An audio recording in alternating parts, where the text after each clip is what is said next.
Now, to say you're delighted to be in a position of overseeing government would be like being a fireman saying you're looking forward to every fire.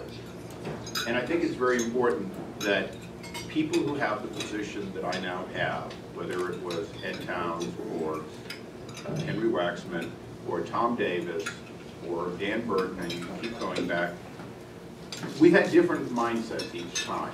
And I've had 10 years in Congress, and for a guy that came just for a couple, just to change the world and go home, it's been longer than I planned, but I've had those years to watch each of those. You and Jerry, this is like old home rate. We are recycling. It's very clear. But I've had the opportunity to sort of look at all the various patterns that chairmen have and how they do their duty. And the other day I was given the opportunity to answer the question of, well, what will your chairmanship be like? And the goal, of course, is for it to be unlike any before you. But if I really look, I'd like to take Tom Davis's knowledge of government and of where, if you will, the bodies of waste are buried, and Henry Hyde's tenacity and composure to never be partisan, even if the other side is. And so what I'm trying to introduce to all of you, the way we want to run the committee and the way we think we can make a difference for the American people, it's going to be sort of that mindset. Now, I'm naming tomorrow 7 subcommittee chairmen. Some of the returning champions have already been named. But when those are named, each one of them is going to have made the same promise. To be like a fireman going to a fire, knowing that, in fact, you're looking for the damage, you're looking to put out the fire, and then you're looking for the cause of the fire. But there's no gleefulness ever when what your job is to look for failures of government, financial failures, regulatory failures, abuse of power, the list goes on. So part of what I'm hoping to do is to get the positive out of getting our government to stop sending $125 billion in monies, basically in most cases, many cases, to people who don't exist, to companies that were formed for the purpose of ripping off the American people. Trying to figure out how to get Medicare and Medicaid to stop overspending for the services actually rendered, while undercompensating those who provide those services. I can't make any policy decisions in my committee, with the possible exception of the post office and some impact to the District of Columbia. We're not a regulatory committee. We're primarily a committee that oversees the federal workforce, policies and procedures, the rights and wrongs. And so, a little bit like the nuns who inherited me in college, not having gone K through 12 through Catholic education, they could hit my knuckles all they wanted. There was only so much change they were going to make. Tom, you know where Siena is. You don't really feel our pain going there. Although you've got to give the nuns credit. Kent State's Honors College invited me to join. Their regular college refused me because I had a GED and not a bachelor and not a high school diploma, and I wasn't yet 21. The nuns took a chance on me. Sometimes, the redemption of souls seems to be more important than common sense. Like I say, I'm still trying for that comedy club. As we look at the changes that we made in government, I'm the first to say we cannot wrench $1.4 trillion out just based on waste, fraud, and abuse. Committees of jurisdiction are going to have to make big and hard decisions.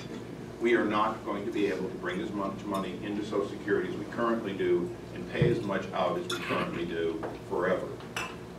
We cannot continue to be 10% of the education budget while having effectively no real positive impact on public education. The fact is, we should have never taken a penny of the federal tax dollars in order to get into the education business. Now, my committee cannot make the decision to get us out. I can look into that, now approaching 10% of public education and more in some major cities, certainly more here in the District of Columbia, and look for waste, programs that don't work. If the legislators in this climate do not look at programs that don't work and simply close them, but rather say, well, there's a pot of money, let me go expand a new experiment, shame on us.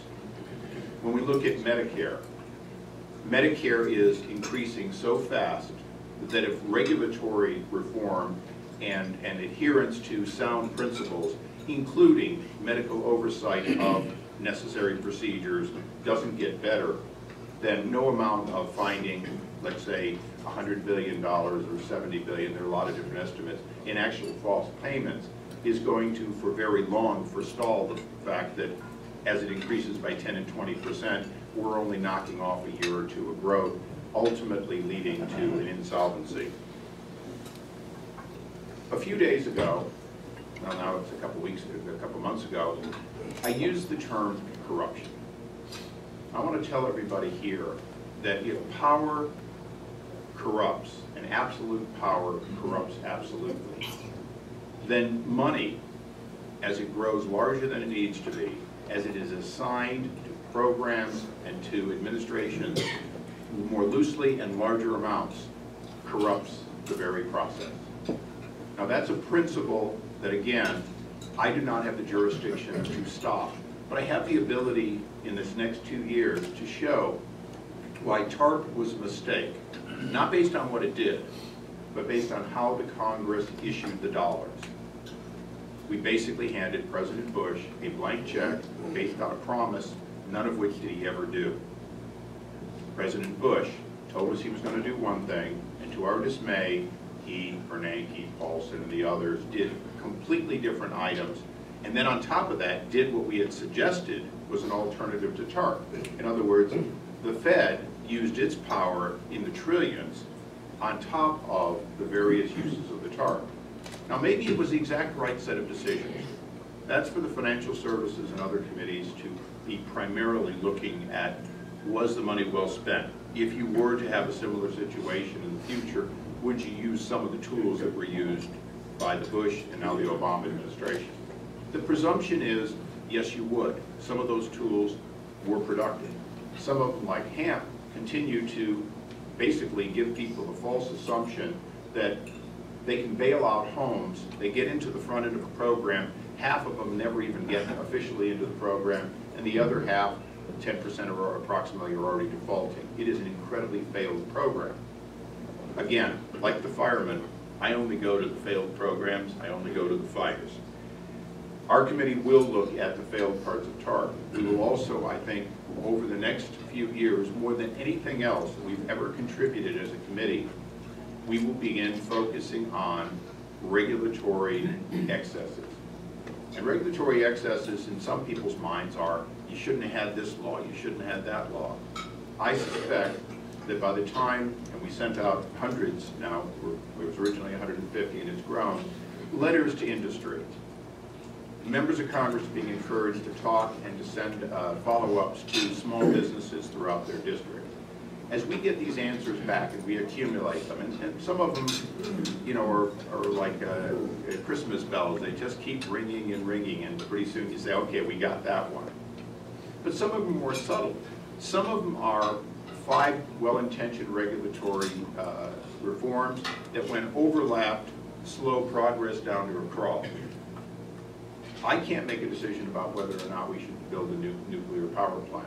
What I can look at is that after President Bush came in, after legislation was passed, after special funds were created for 5 nuclear power plants, we are still further away from the first one coming online than a product in China or even in France that is envisioned and cited today. They will get online before we get online with programs that have been underway for years, and in most cases, sites in the United States that already have reactors right next to them. That's the kind of slowness that will kill American competitiveness.